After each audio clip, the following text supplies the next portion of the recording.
Good evening. Welcome to the Select Board meeting of Monday, November 3rd, 2025, in the McCoy Meeting Room, Mashpee Town Hall, 16 Great Neck Road North, Mashpee, Mass. Broadcast live on local cable channel 8 and 1072. Stream live on the Town of Mashpee website, www.mashpeema.gov/channel-8. It's 6 p.m. and we'll convene in open session. Please join me for the Pledge of Allegiance. Pledge allegiance to the flag of the United States of America and to the republic for which it stands, one nation, under God, indivisible, with liberty and justice for all. Thank you, and would you please join me for a moment of silence for those experiencing food insecurity, especially those in our community.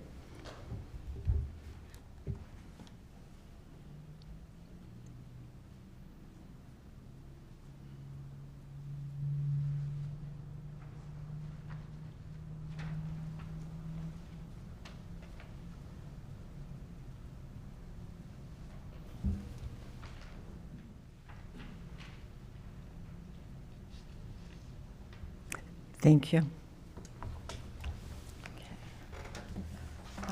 I'm sure you all had an opportunity to review the draft minutes of the October 6th regular session meeting and the October 20th regular session joint meeting with the Finance Committee.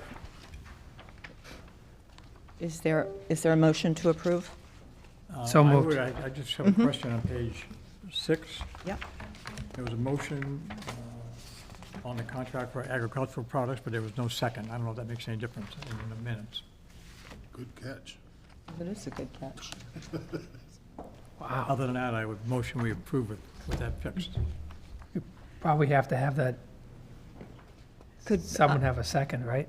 Yeah, I probably just missed it. I can go back to my notes, but I'm sure there was. We can also go back to the recording and clarify that for Okay. you, Madam Chair. Could we approve with that change being made? Is there a second? Second. Are we doing both of them or one at a time? I was doing both of them. Do you want to do one at a time? The only other item I had was on the joint meeting with the Finance Committee on the 20th. What page? It's the single. Okay, sorry. 20th. Thanks. That top question was brought by Mr. McKelvey, and I guess for consistency, the other meetings typically capture who framed the comment, and so I just didn't know if we should add that. It does go on to identify the moderator as responding and stuff and such, so. There was I'm this sorry, I one- don't. This one here. Okay, That was raised by McKelvey. yes, Right. okay. So I motion to amend the motion. Did we have a second? Yes, Tracy seconded. All right. That would be an additional amendment to the motion. Want to do them one off? So I can amend my motion for the correction on page 6 and the name of the person answering the question on the Finance Committee. Okay, That's my thank motion you. now. Second. That's the motion. Second. Any other discussion? Okay, Mike, Yes. David, Yes. John, Yes. Tracy? Yes. And I'm a yes. Thank you. Okay, public comment for current agenda items.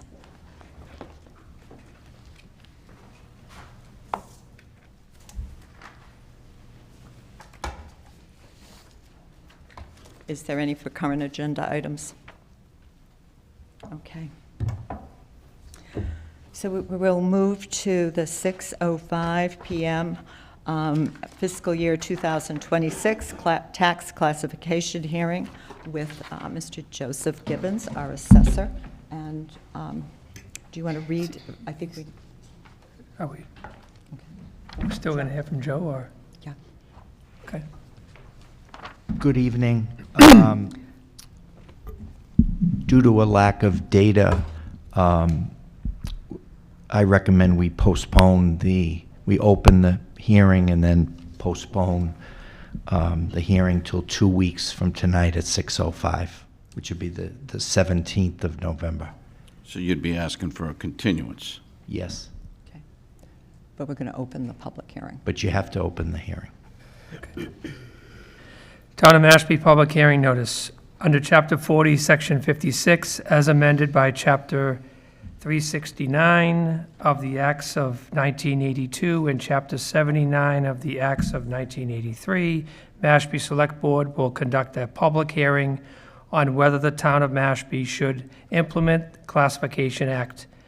As said hearing, the Select Board will hear testimony as of what will be the fiscal year 2026 residential factor, which will determine the share of taxes each classification of property will pay, what will be open space factor, and whether there will be a residential exemption and/or a small business exemption. Said hearing will be conducted on Monday, November 3rd, 2025, at 6:05 PM in the Wacoit Meeting Room at the Mashpee Town Hall, 16 Great Neck Road North, Mashpee, Mass. Please direct any questions and comments to the Select Board at mashpeemass.gov or contact the Office of the Town Manager or the Select Board at 508-539-1401. Okay. Thank you. Are there any comments from the public? Mary Wagon?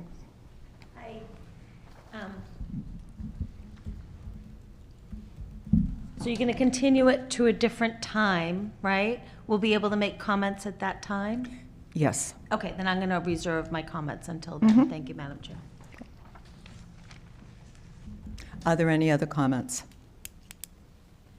Is there a motion? Yes. Madam Chair, I move that the fiscal year 2026 tax exemption hearing for the to be postponed to the next scheduled Select Board meeting on Monday, November 17th. Correct, yeah, at 6:05 PM. Second. Okay. Any discussion? Tracy? Yes. John? Yes. David? Yes. Mike? Yes. And I'm a yes. Okay. Thank you. Thank you, we'll see you then. And we're going to go to conference.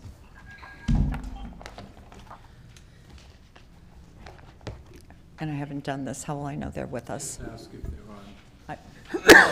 Are you on the line? Yes, Robin was on the line. Thank you very much.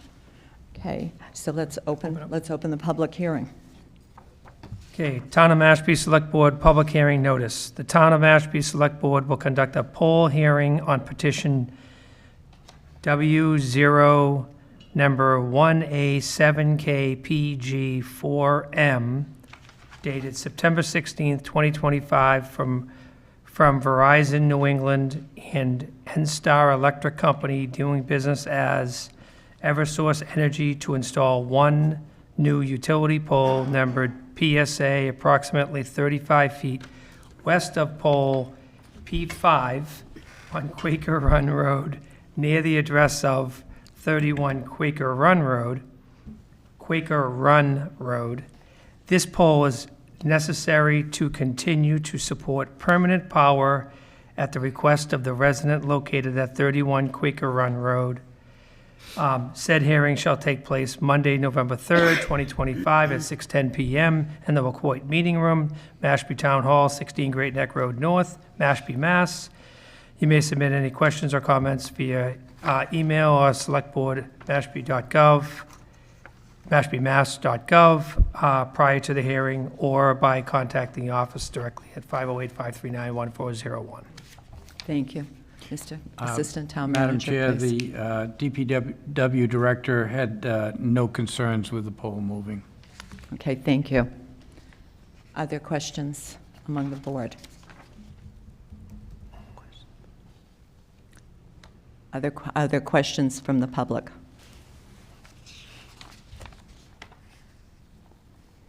Okay. Is there a motion? I approve the request by, is it Eversource? And Build a pole at, Star. I'll change the address or not, 31 Quaker Run Road. Excuse me, you have to We close have the to public close. hearing. Motion to close the public hearing? Thank you. Second. Second, sorry about that. Mike, to close the public Renew hearing. I There's a said yes, motion. yes. and a sec. David? Yes. Yes. Yes. And I'm a yes. Now I'll do my motion, I'll do, approve the poll request you. for 31 Quaker Run Road. Thank you. Second. Any discussion? Tracy? Yes. John? Yes. David? Yes. Mike? Yes. And I'm a yes.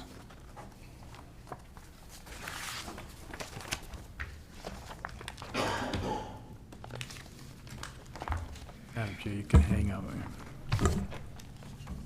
Thank you. Okay.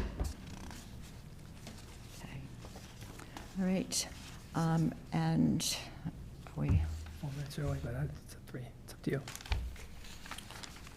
we are just a couple minutes early. Start reading. I think so, please. You could defer to the treasurer because it's not quite 6:15 yet. Thank you.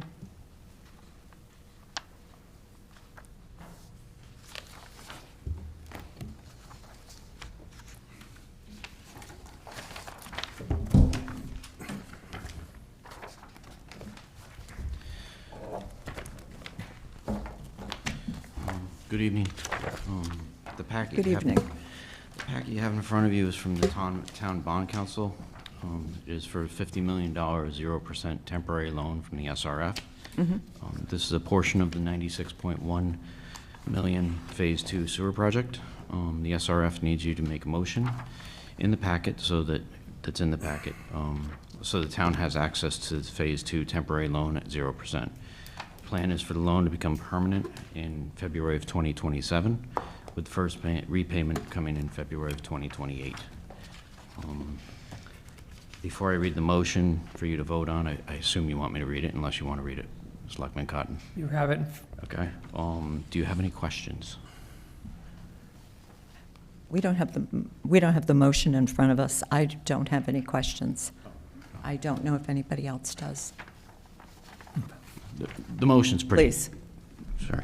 Okay, so you're going to vote that the town shall issue a bond or bonds in the aggregate principal amount not to exceed $50 million pursuant to Chapters 29C and 44 of the general laws, and a vote of the town passed May 6, 2024, Article 4, and excluded from the limitations of Prop 2.5, so-called, by the vote of the town passed May 11th, 2024, Question 1, for planning and construction of sewers and other water pollution control abatement infrastructure, the project. That in the terms of the financing agreement or agreements and the project regulatory agreement or agreements, each relating to the notes and bonds that are hereby approved. That in anticipation of the issuance of the bonds, the treasurer is authorized to issue an interim loan note or notes from time to time in an aggregate principal amount not to exceed $50 million. That each bond or note shall be issued as a single registered security and sold to the Massachusetts Clean Water Trust at a price determined pursuant to the financing agreement or agreements. That the treasurer is authorized to determine the date, the form, the maximum interest rate and principal maturities of each bond and note, and to execute a financing agreement or agreements with the trust with respect to the sale of the bonds and notes, such date, form, and maturities, and the specific interest rate or rates of the bonds and notes to be approved by the majority of the Board of Selectmen and the treasurer and evidenced by their execution of the bonds or notes. That any certificates and documents relating to each bond and notes, collectively the documents, may be executed in several counterparts, each of which shall be regarded as an original and all of which shall constitute one and the same document. Delivery of an executed counterpart of the signature page to a document by electronic mail in a PDF file or electronic transmission shall be as effective as delivery of a manually executed counterpart signature page to the document, and electronic signatures on any of the documents shall be deemed original signatures for the purposes of the documents in all matters relating thereto, having the same legal effect as original signatures. That all action taken to date by the town and its officers and agents to carry out the project and its financing, including the execution of any loan, commitment, or agreement by the treasurer, are hereby ratified, approved, and confirmed, and that the treasurer and the appropriate other appropriate town officials are each hereby authorized to take any and all actions necessary or convenient to carry out the provisions of this vote, including execution, delivery of the financing agreement or agreements, and the project regulatory agreement or agreements relating to the project. So moved. Second. Any discussion? Mike? Yes. David? Yes. John? Yes. Tracy? Yes. And I'm a yes. Thank you. They Thank have you. documents for you to sign at the Thank end. you very much. You're welcome. Thank you.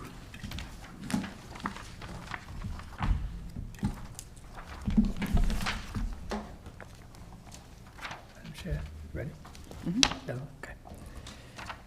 Town of Mashpee Select Board Public Hearing Notice. Pursuant to Mass General Law, Chapter 138, Section 15A, the Select Board, acting as the local licensing authority for the town of Mashpee, will conduct a public hearing on the applications to change the class from seasonal to annual license for the following establishments: Concert, New Seabury, LLC, DBA The Lure of Pompanesset, Concert New Seabury, LLC, DBA Pompanesset Inn, Concert New Seabury, LLC, DBA New Seabury Athletic Club, and Pool.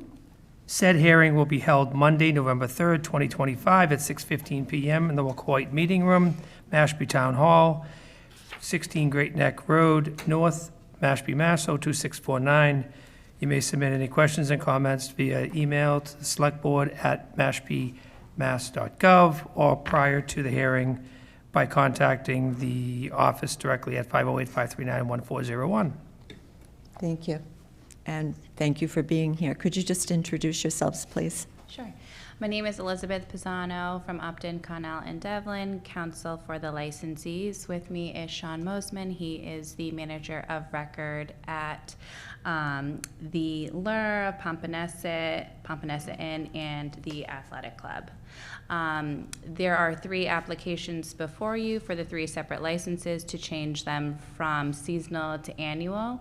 The reason being is they want to be able to hold their events and not be restricted to just the seasonal months. And that's really the only change here. All operations will remain the exact same. We're just hoping to just make this a full year license. I'm happy to answer any questions that you have. Mr. Town Manager? The only question that I have is, are the plans going to be to close down any of these locations for 30 days or longer? Because if that's the case, this generally would not be approved. Thank you. I don't believe, do you guys open?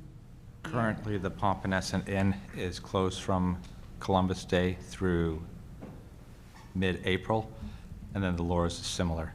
The hope is, though, that we could be able to do functions at these events through the off-season. I guess my point is, if the They can't intent be closed for 30 days. was to open, let's say, around February, then you'd be closed for longer than 30 days. And obviously, you would not be entitled to get a one-day license.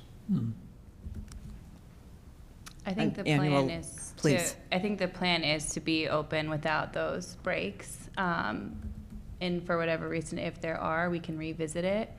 But the plan right now is to be able to be open for 12 months of the year.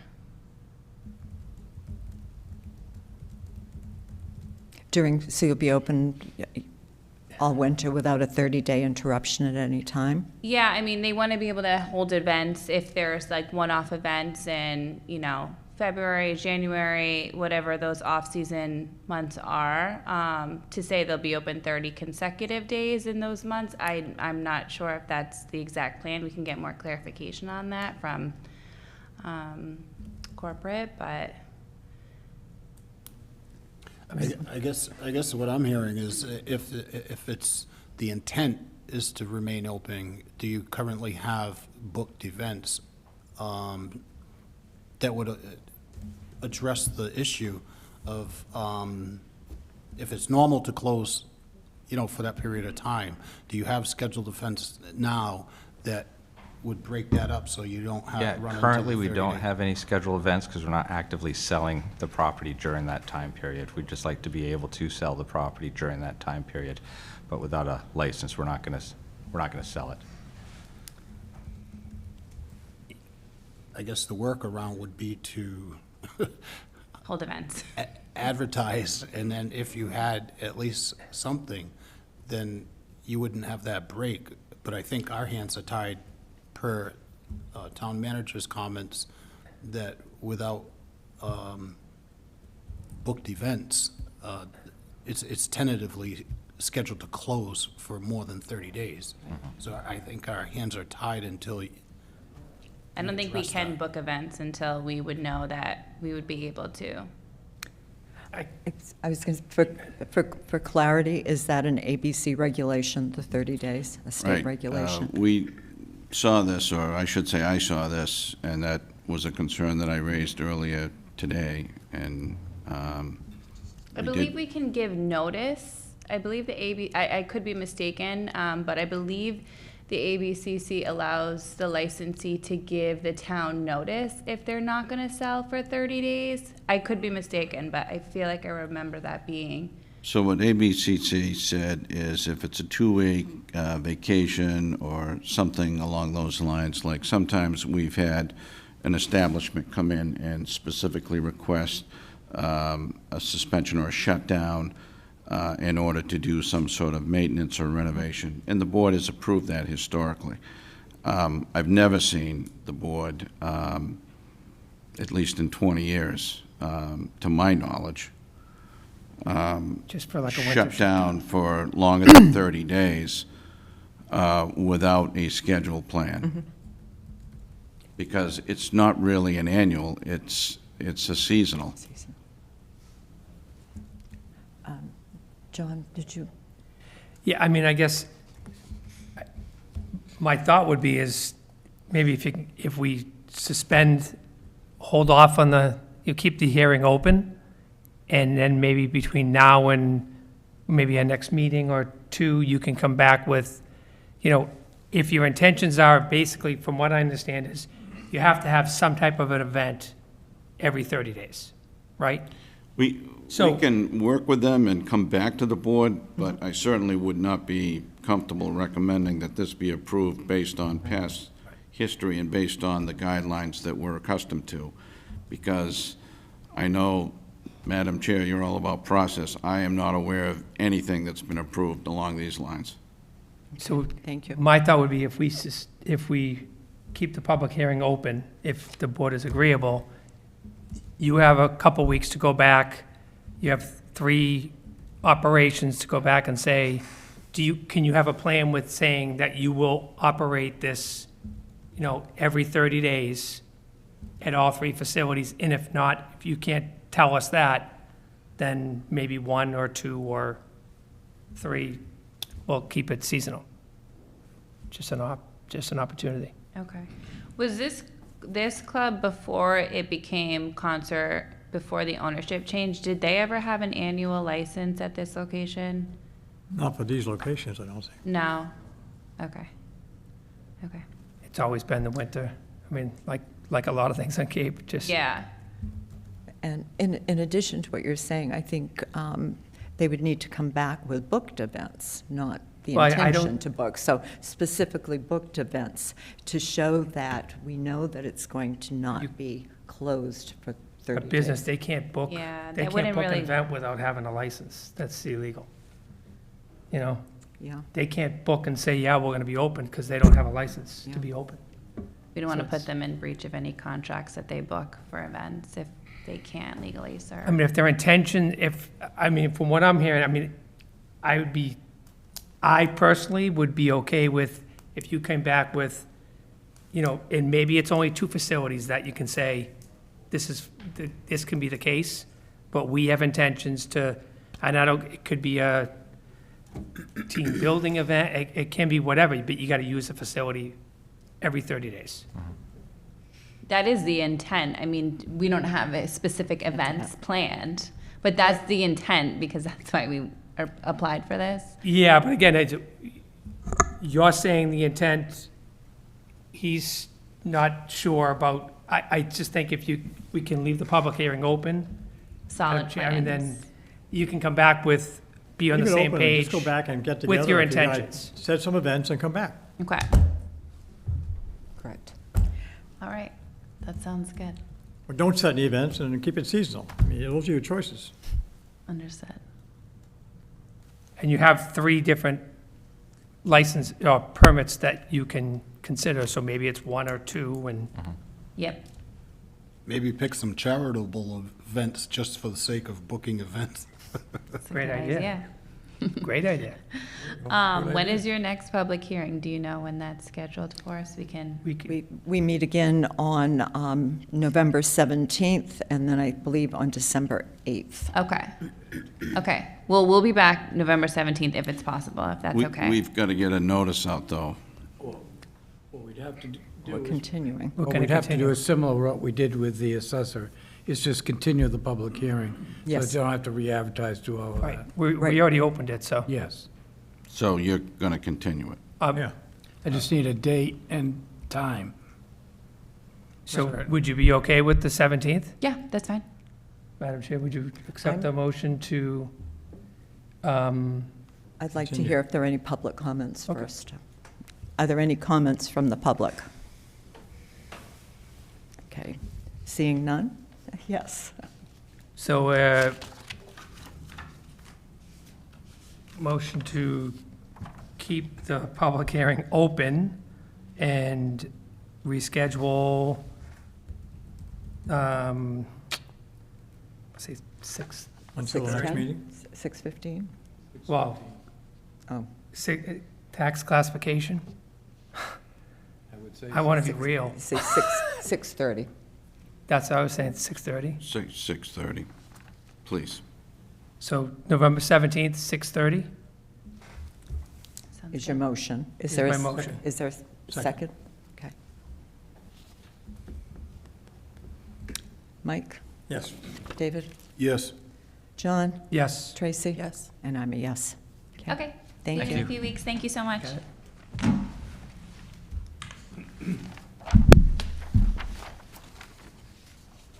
Okay. Communications and correspondence. Old business. New business, certification of hiring process for 2 entry-level police officers, Dylan Hutchenrider and Evan Eisenhower. Yes, Madam Chair, this is just for the board to certify that the process has been completed and it complies with all policies and procedures governing the town and its hiring practices. I actually have a question, and it's just, as I was reading through this, and I was looking at the process and the ranking of the candidates, and the first candidate doesn't show up on the list. Was it that the first candidate expressed that he wasn't interested? I don't know if there was a background issue or what the issue was. I don't know. Okay, but this is correct as written, as Yes. presented? Okay, thank you. I had one, couple of questions also. In the second stage, the oral board examination, some of the standardized questions that are asked they're rated on appearance, training, communication skills, judgment, poise, pride, motivation, responsibility, general knowledge, and overall fitness for the position. I guess I'm not really understanding pride and motivation. Like, how do you rate that? And what's how do you frame is it a question or? I think, although I don't want to speak for the chief or the command staff that was serving on the oral board, in terms of the pride factor, I think it's related to commitment and dedication to the town of Mashpee and to the department in representing it with a sense of dignity so that we can all be proud of who the officers are. In terms, what was the other issue? Motivation. Motivation, that's just simple work ethic. You want somebody who is ambitious. You want somebody who is a self-initiated person rather than the person that might just be sitting back and waiting for a call for service and doing nothing more. Because being proactive, particularly in that field, results in effective results. So generally speaking, when somebody is subjected to an oral board process, it is consisting of command staff or supervisory staff officers who are not only well-trained, but they're also experienced in the field in regards to searching for those qualities, not just the basic knowledge, skills, and abilities to do the job, but I think the town of Mashpee, speaking of pride, takes pride in picking a person that's a cut above the rest and who is going to do an excellent job and excel over the number of years and is here for a career and hopefully not just here for a short stop.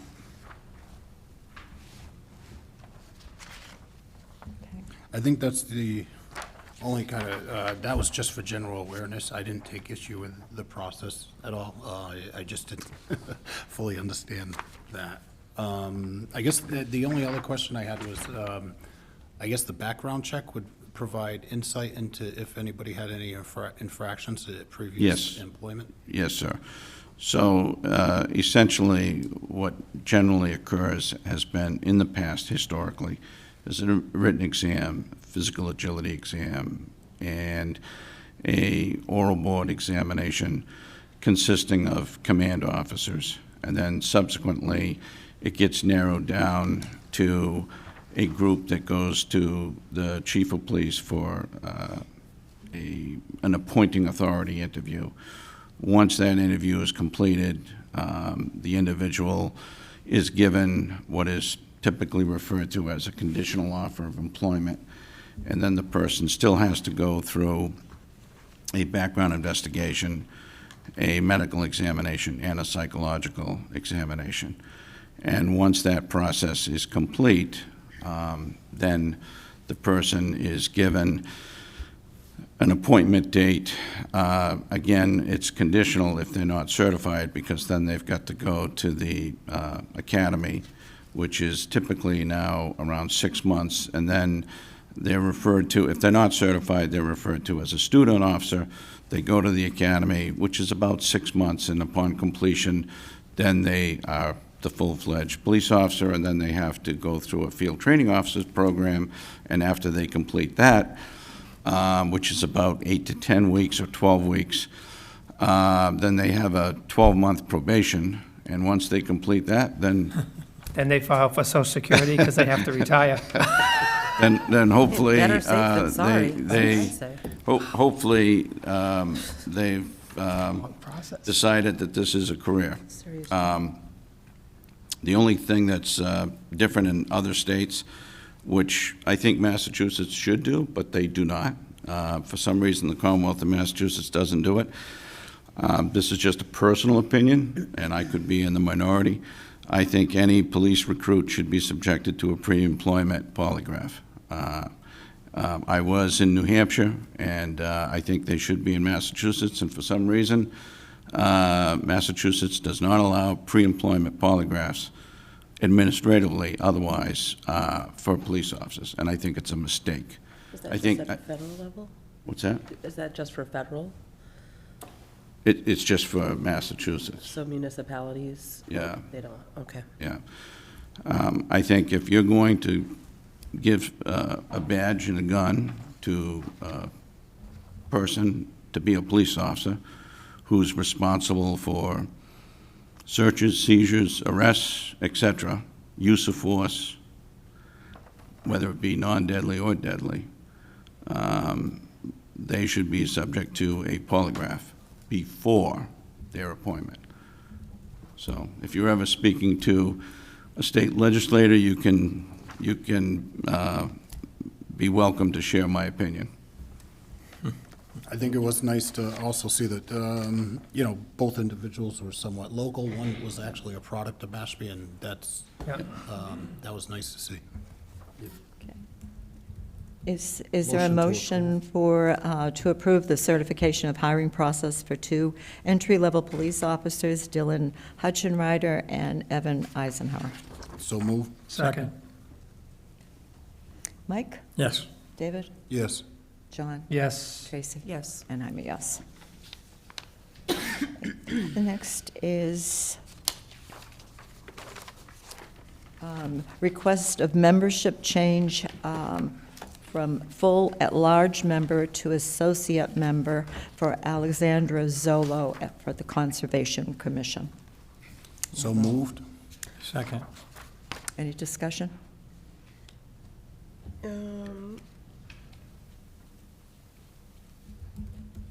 So they're just stepping back into a, This was something she chose to do just based on her personal commitments and workload and Was it you know, workload?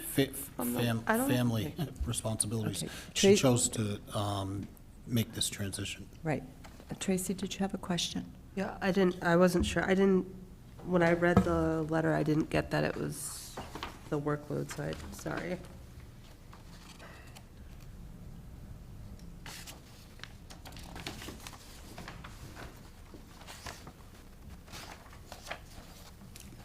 Yeah, no question. Are you okay? Mm-hmm. Okay. All right, we have a first and a second, correct? Any other discussion? Mike? Yes. David? Yes. John? yes. Tracy? Yes. Am I allowed to make a comment after we? I think make a comment and then vote. Okay. I just want to, I remember what I wanted to talk about is that something shared just around the capacity and the overall commitment and time. And so I just, while accepting this, would want to maybe check in on like workflow or kind of, you know, be a support as we can. We certainly don't want to lose commitment or talent due to the amount of work or the nature of the work, just because it is hard to find people that are really passionate and excited about, you know, whatever the given topic is for a committee, a board, or a commission. Yes. Okay. And I'm a yes. Okay.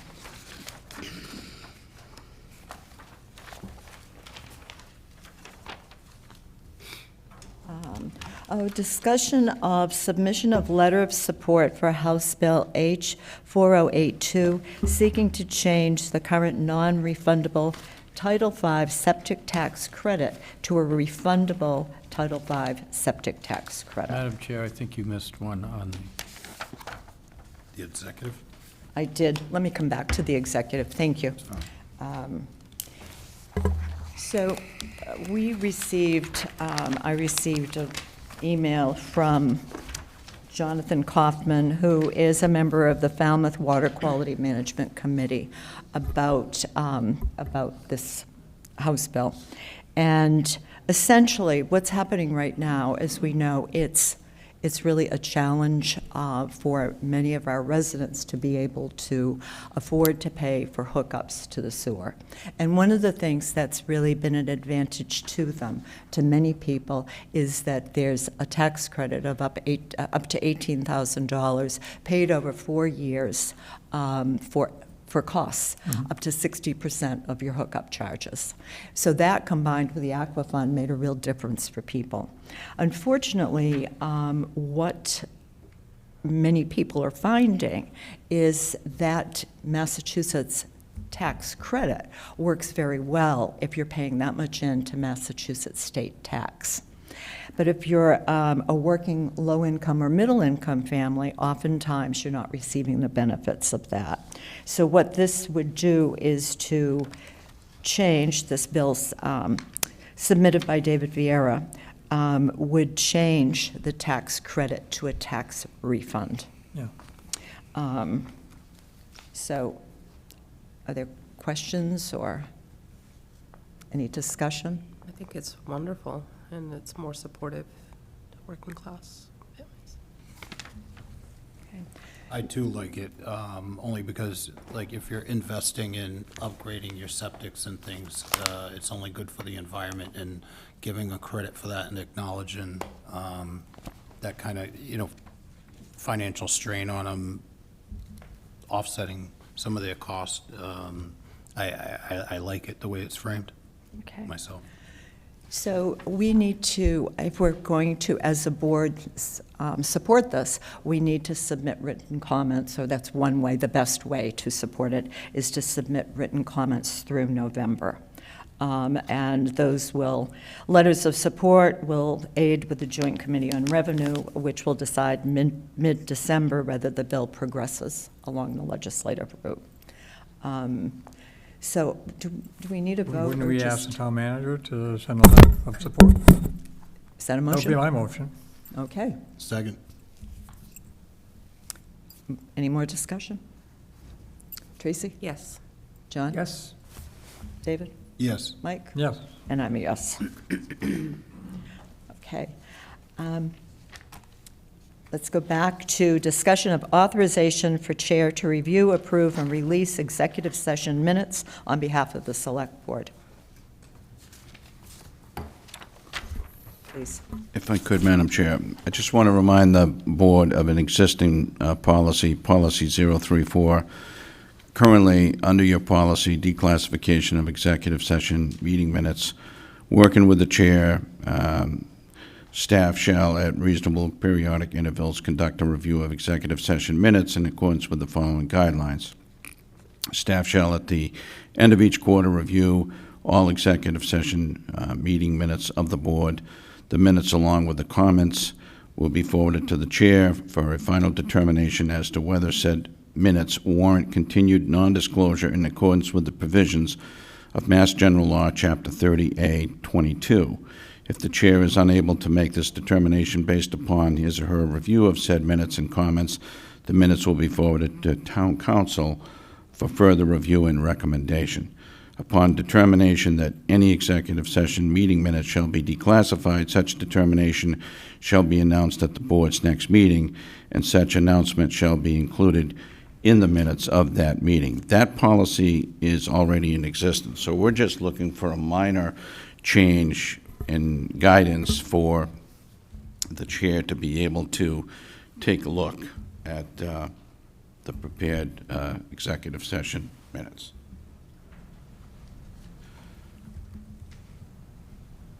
What's the specific modification? I'm sorry. Well, Yes, okay. instead of bringing everything back to the board and having to go into executive session, the chair would be authorized to review and then to approve, and then they would be subsequently released. So that's not the correct, I understood it to be that was the policy, but that's not the current policy? No, right now, I believe you're all reviewing executive minutes, and in the end, if that's what you want to continue to do, that's fine, but on the advice of counsel, we may want to review executive minutes in executive session, because we should not be discussing these in open public. That's the issue. I think, John, what you're confused about a little bit is the fact that that's the policy as we like to have it done and should have had it done, but it has been coming before the whole board for executive review. It's not necessary, it's not something that should be done So that way. allowing the chair, It's allowing the at their chair- discretion Through that policy. And it's not unique to this town. Other towns are doing it, but because of the practice that we have been following, I just want clarity, because obviously this is a fairly new board, and I just want to make sure that you all have an opportunity to absorb it and to decide whether you want to continue as is, or whether you want to defer to the chair. If you want to continue to do it as is, that's fine. That's what we're going to do. However, I think you need to be prepared for further executive session discussions, because we should not be discussing the Right. executive session minutes in open session. That's my only point. Right. So the request is to, is to allow the chair at their discretion to approve the release of executive session minutes going Because forward. at this point, hypothetically, let's say we had an executive session, and I won't name any topics. Let's just say we had an executive session, a legal executive session. And subsequently, the minutes get brought before the board. And you feel that for whatever reason, something needed to be modified or corrected. We should not be discussing that in open session. We should be discussing that in executive session. Right. Until such time that those minutes are released. So then the question becomes, the process of releasing the minutes if the minutes are not approved. So again, do you wish to do it collectively in executive session, or do you want the chair to review it? It's totally up to you. I guess for me, having some sort of legal opinion as to when they no longer pose, it doesn't rise to the level. That kind of recommendation, I think, would be helpful for the chair, so the chair's not just making their own interpretation. We Stated wouldn't that let. at the beginning, he said. Yeah, we wouldn't not inform the chair what the advice is. Generally speaking, like hypothetically, if it was pending litigation, if the litigation was no longer pending, then we would say, let's release. I think the chair would want support of the board anyways before the decision is made, right? Exactly. I would think. I guess We would always get a legal opinion. Two different issues are, approval of the minutes, which typically is done following at the, next meeting before subsequent meetings, and then the release is a separate action. And Absolutely. That's kind of. We're just talking about the release of, Right, and all I'm The pointing discretion of out the is board. instead of coming in a session open to the public and approving executive minutes, we would be saving that for last and going into executive session, if that's what you wish to do. So the question is basically, do we want to continue to go into executive session to approve the minutes as we have been doing, or do we want to enable the chair to approve them with counsel? Yeah, and unfortunately, I don't think we've always been going into executive session to approve. That's my point. Okay. So rather than putting you in a position where you can't really discuss the minutes because they're not disclosable yet, for whatever reason, that they were originally protected, the choice is wait until an executive session at the end of your meeting or defer to the chair, but we're still going to wait until legal counsel says they're no longer in need of being protected for whatever reason. My preference would be to continue to have the board as a whole meet in a brief executive session to approve minutes. I would agree with that. I have to agree. I agree with that. And then secondly, to add to that, the release of said approved executive session minutes, I would be okay with allowing the chair, as long as it's recommended, not needing further legal counsel. Right. To have authority to release the minutes. And that's done The anyway. executive session minutes. That's done anyway. That's done anyways. Okay. Okay. That's So- easy. So Do you need a motion and a second and a vote, or? I think I got a consensus, and this is being recorded, so I'm good. Okay.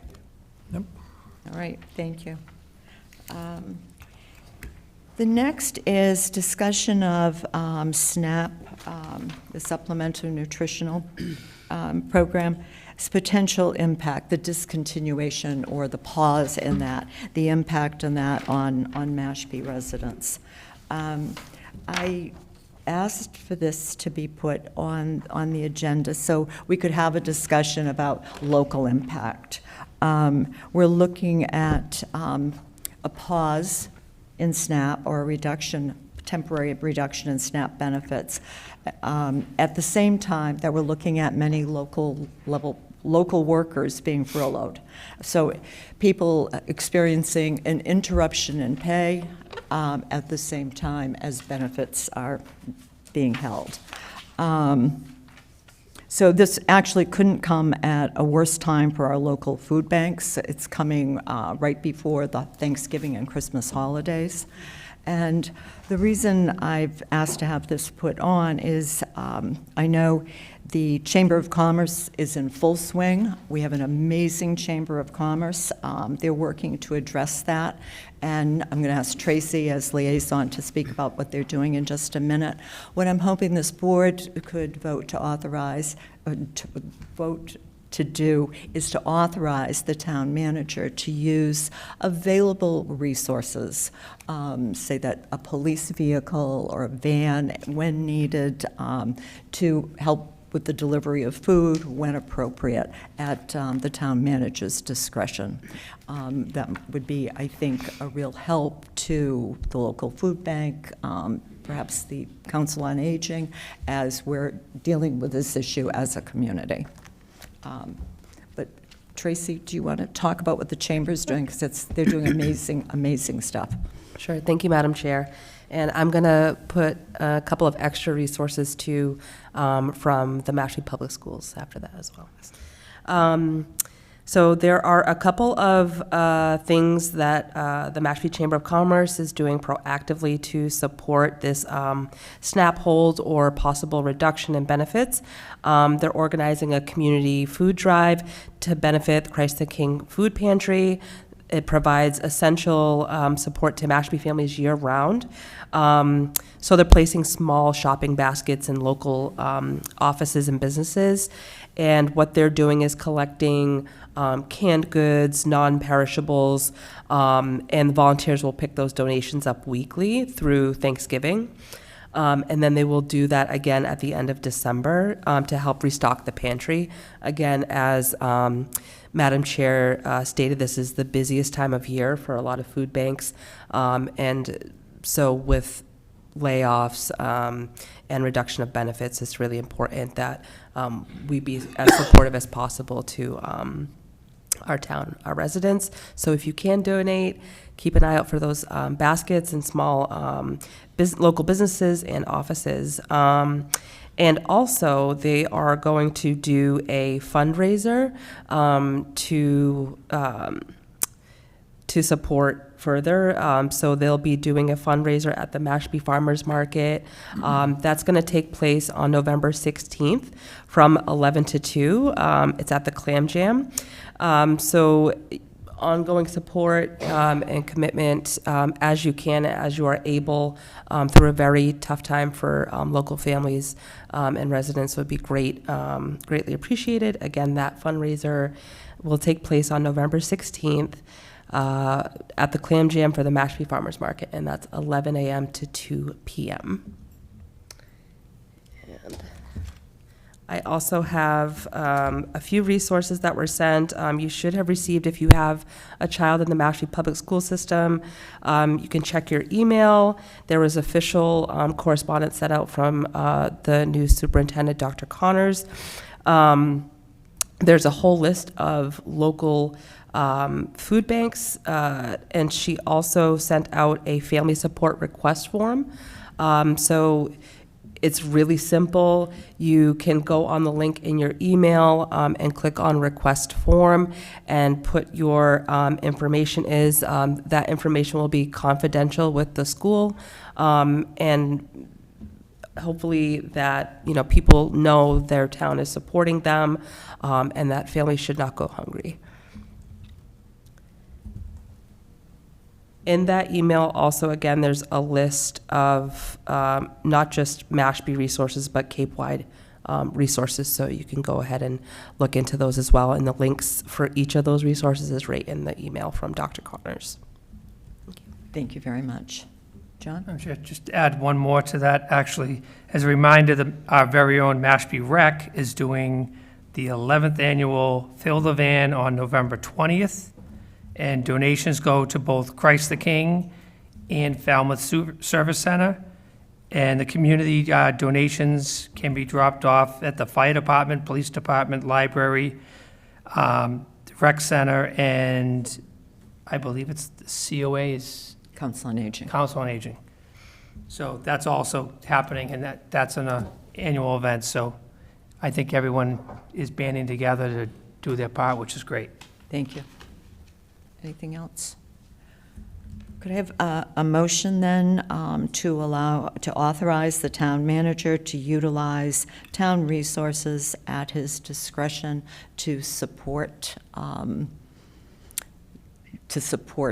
both Christ the King and any other ways we can alleviate food insecurity? Second. So moved. Oh, second. Okay.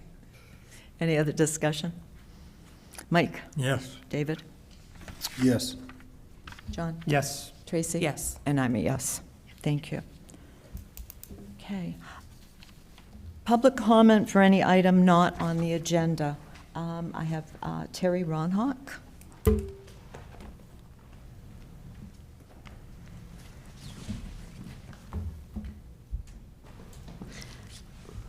Good evening, Terry Ronhock, 104 DeGrasse Road. I just want to take my first 2 seconds and thank Madam Chair and the board for helping the community during this difficult time. As a parishioner at Christ the King, I know that they're trying to hold back the flood of need, and so it's great to hear that the whole town is working together to support them. Support everyone in the town that's going to be affected. I'm here tonight to talk about some concerns that I have about the Mashpee National Resources Department. As a taxpayer, I'm currently concerned about some of the ways this department is using taxpayer funds and some of the policies and procedures that they're doing, and wondering about how this is being overseen. My first concern started last week, Woods Hole. My husband worked in Woods Hole all day, I think it was Tuesday, and there was a big going on there with they were bringing that sailboat that unfortunately had been part of a fire and a family tragedy. And there was news reporters there, the Department of Environmental Protection was there, Mashpee Fire had pumper trucks, and the Department of Natural Resources was there with all their watercraft resources in the water. And so we were just concerned about if there was an emergency in Mashpee and needed a watercraft. I know we spent a lot of money on that boat that was outfitted for water rescue through the Department of Natural Resources. Something like probably $85,000 was eventually spent on that. Then when I went to check on the website, there was another posting by the Department of Natural Resources about how they had on October 31st, I believe, when we had high winds, they towed a sailboat, a private watercraft, that had come off a mooring to another mooring in the high winds. And then they pumped out another personal watercraft and towed that as well. My concern is, as a taxpayer, we are towing the Coast Guard doesn't even tow personal watercraft. And if, I don't understand why town resources are being used to move personal watercraft. And you know, I understand that often our emergency personnel have to risk their lives to go out into conditions and rescue people, but these were watercraft that had no personnel on them. No persons were there. It was just personal property. And then again, the resources of the taxpayers have that have invested in this watercraft for this department. So, and this is not hearsay. This is all posted on their Facebook page. If you go on their Facebook page, you can see they've posted pictures and explained all this on their website. And I understand that the operation in Woods Hole was a drill, but then again, I don't know why the Department of Natural Resources had to have all their personnel there. The other concern I have is that, you know, we appropriated at town meeting $1.3 million, I believe, I'm not exactly positive on that, for 2 condos for the Department of Natural Resources. And then and now in my neighborhood, they've just cleared on Great Neck Road South, no, on Red Book Road. They just cleared a huge space there, and I know that was appropriated at town meeting for the Department of Natural Resources to have a parking area for their watercraft and whatever other needs they have, because the condos that they have, that we've spent a lot of town taxpayer money on, they can't store outside of the condos. So I understand that, but now I'm wondering if, because they can't store outdoor watercraft there, if maybe we still need to have 2 $1.3 million condos for this department. Okay, thank you. Thank you. Lynn Barbie?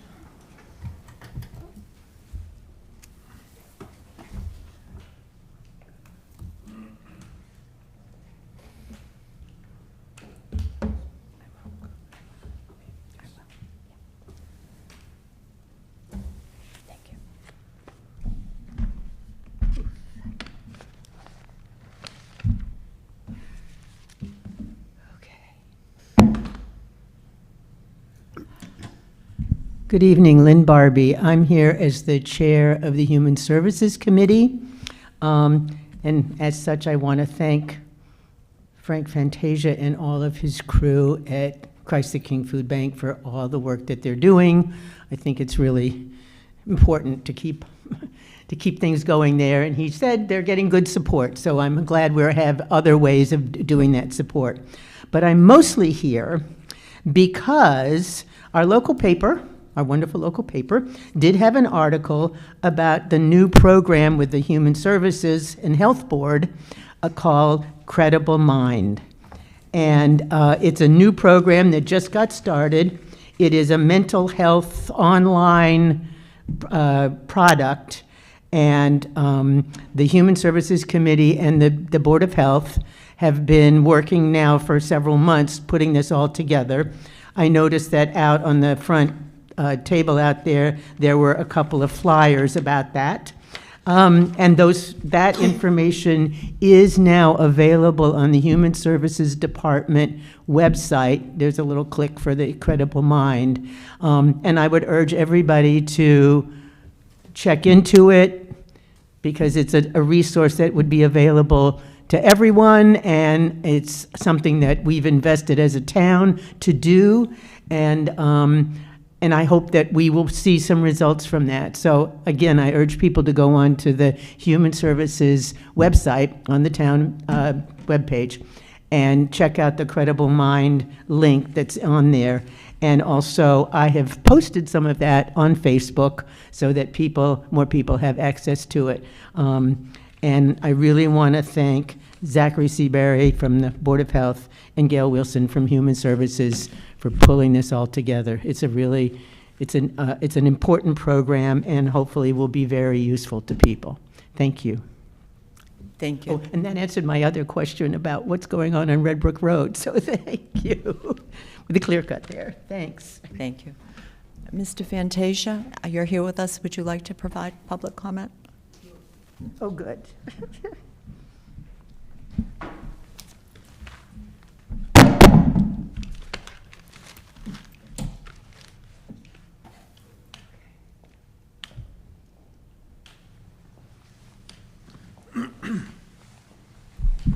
Good evening. Thank you for the invite, Madam Chair. For the record, Frank Fantasia, 9 Fairway Knob. I have with me George Gilmore, who is our pantry manager. He doesn't live in Mashpee, but he wished he did. He lives in Katuitt, right? Welcome to both of you. George has been on the Cape as a businessman for many, many years and really knows his way around the Cape and is a key part of the management team at the pantry. I can tell you that it's been quite an interesting couple of weeks. I've been volunteering there in the pantry for 25 years, and I've never experienced anything like this. Last Wednesday, we had a 30% increase in the number of families that we served. That's a big number. We opened early and we closed late, and we managed to get everybody through. As they were going, we served 160 families on Wednesday morning. As they were going through, one of my concerns was that we were not going to have enough food, but we did.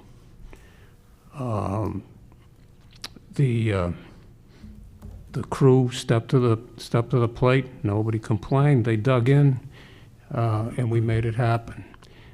Luckily, this happened at a time of the year when our planning for the holidays, for Thanksgiving and for Christmas and holidays like that, we plan well ahead for that occurrence. It's the busiest time of the year for us. We had just last week at George's, under his watch, picked up 3,500 pounds of frozen turkeys up at the Greater Boston Food Bank. And George went up with a couple of our trucks, and they had to hand load 3,500 pounds of turkey.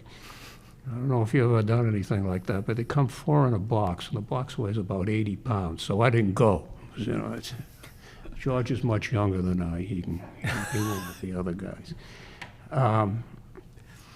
I don't know what the future holds with this government shutdown. My biggest concern is the availability of food. I was on a conference call with the Greater Boston Food Bank today with about 102 other pantries in eastern Massachusetts, and they've assured us that they have plenty of food, and we're not going to have to suffer any cutbacks in the immediate future. They told me they had $3.5 million worth of food in inventory today. We have not experienced any shortfalls in our orders. I don't think. No. So we've gotten what we needed. We have explored. We've had to change our strategy here a little bit. Greater Boston Food Bank, as I've told this board before, supplies 90% of our inventory. But now, under the present conditions, we've explored alternative supply chain possibilities, and George and I are working on that as we speak.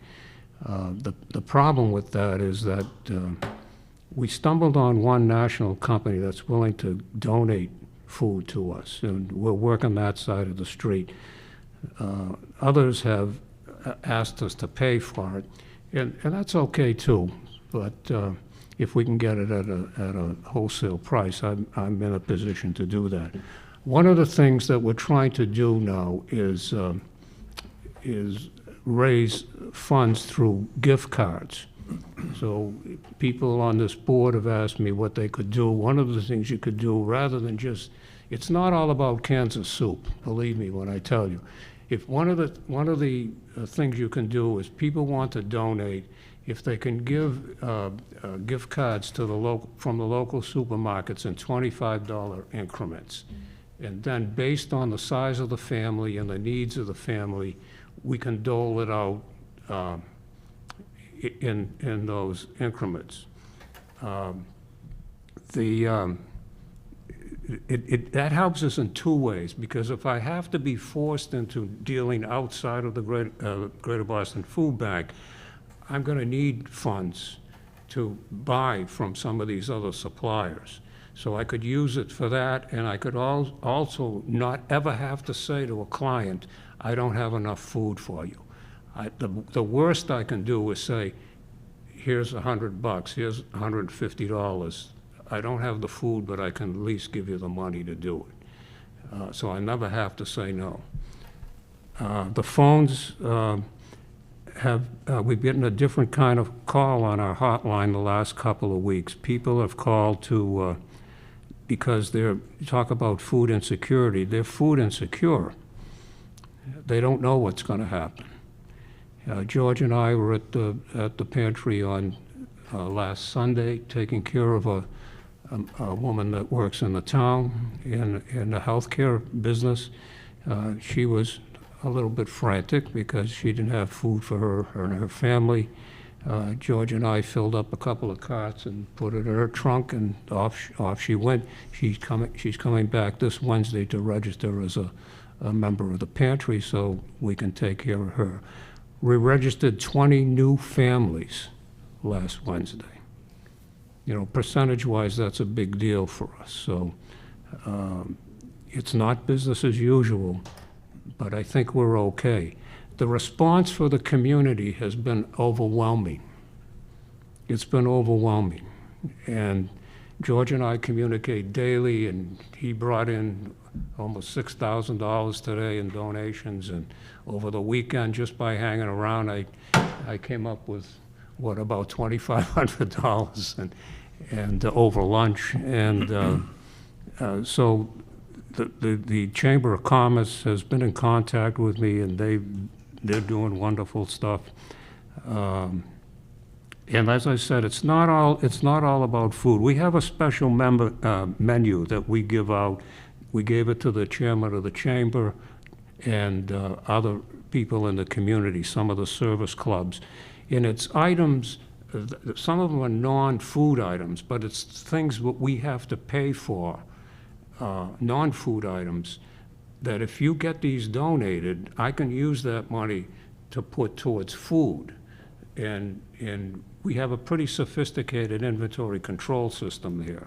I can not only judge the turnover and the inventory that we have and to see what we need. George is kind of the expert on that.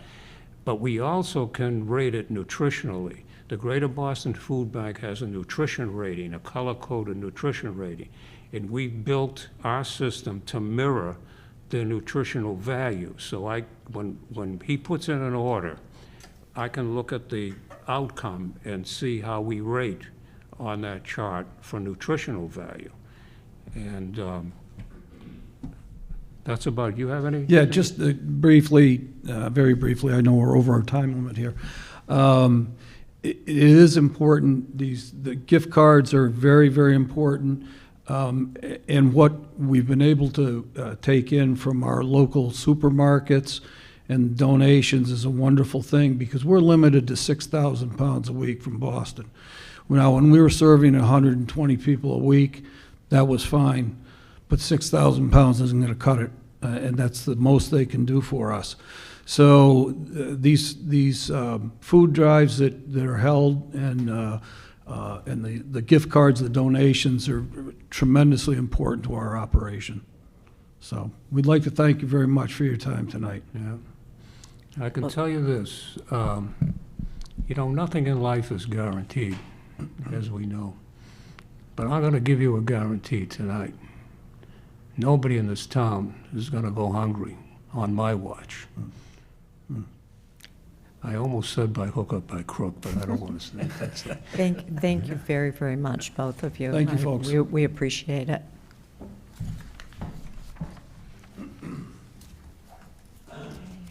And we move to, oh, no, I'm ahead of myself. Sorry. Additional topics, we don't. Liaison reports. Tracy? The EIC is still waiting to come to add their member, but that's about it. Okay. She couldn't make the meeting. Yeah, so. Thank you. None at this time. Okay. Trace? Yeah, I have a couple, Mashpee Chamber of Commerce again, planning for the annual parade. If you do have it in your spirit or in your schedule in both, they are looking for volunteers.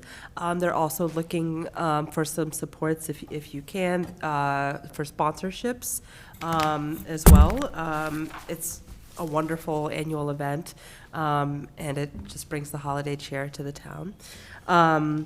Also, we have Mashpee Public Schools. They're undergoing mission, vision, values, and strategic planning, which is really exciting. They're in a gap year right now. They have essentially a new administration and lots of new hires. So I'm on the planning committee for that. They just held a focus group last week for families. So parents and guardians are able to be engaged in the process, which is great.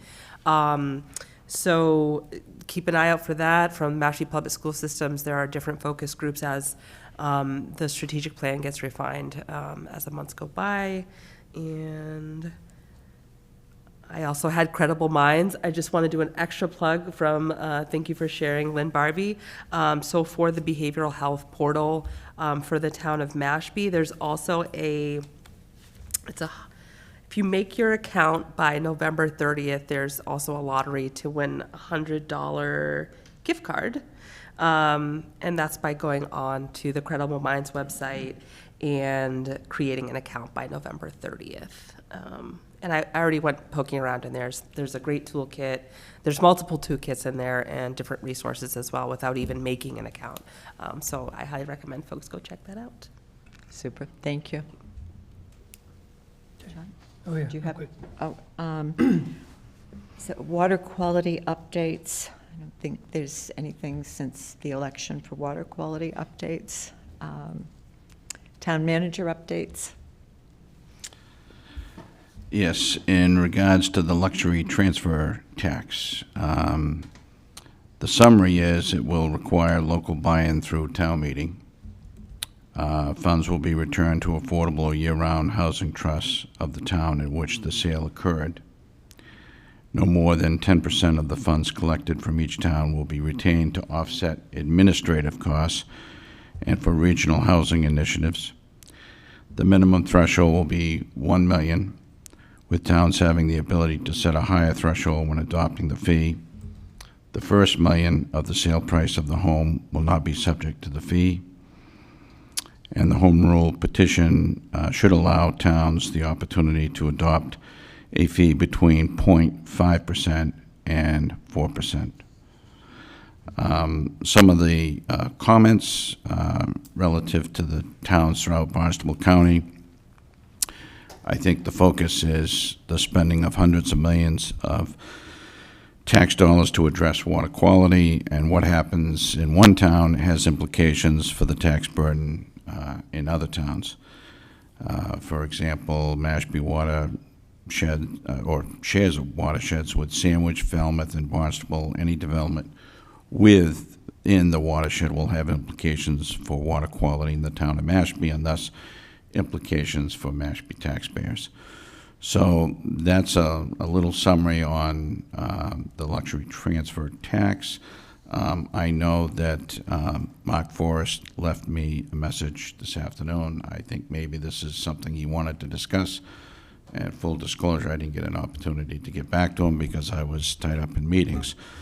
But any additional information will be brought forward to the board. And if I may, that is on the Assembly's agenda for Wednesday evening, so there could possibly be a vote at that time. I don't know if there will be, but there could be.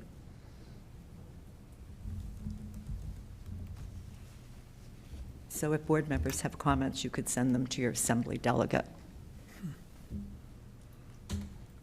By what date? Before Wednesday. Okay. And the only other thing I would add, and I don't know if the vice chair wants to comment on it, is the Charter Review Committee. I don't know if you want to comment on that, but since you're a select board member, I would defer to you It came to our attention that there was some issues around bringing warrant articles before the town meeting, and then kind of the sequential timeline of doing additional work. And so the Charter Review Committee decided to conclude our business and put forward a final report and submit articles for the May warrant for approval to adopt the revisions that were considered at our last meeting back in May, and for final approval.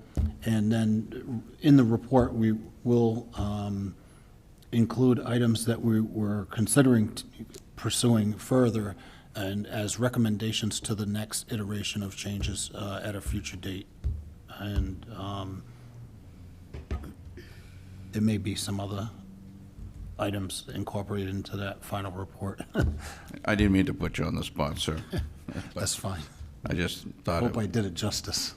You did. That's pretty impressive off the top of your head. Okay. One item I had for town manager, I think it was in the minutes, refresh my memory, with the joint housing trust meeting. There were some questions that we were going to pose on the structure of a potential 501c3 or 501c25. Yes. And some other kind of information we're looking for to move that along. Yes, So I and just I wanted have a ask. call from the gentleman from Southport whose name escapes me right now. Michael Sparks. Sparks, Mr. Sparks, thank you.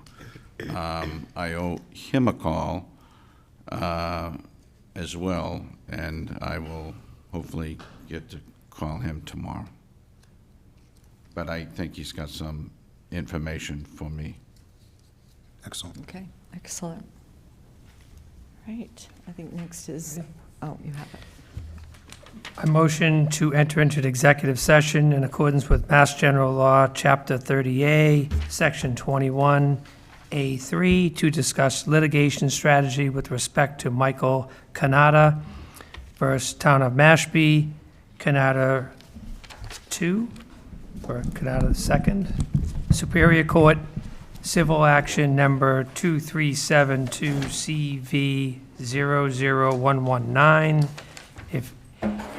If an open meeting may have a detrimental effect on the litigation position of the public body, and the chair so declares, and not to reconvene in open session.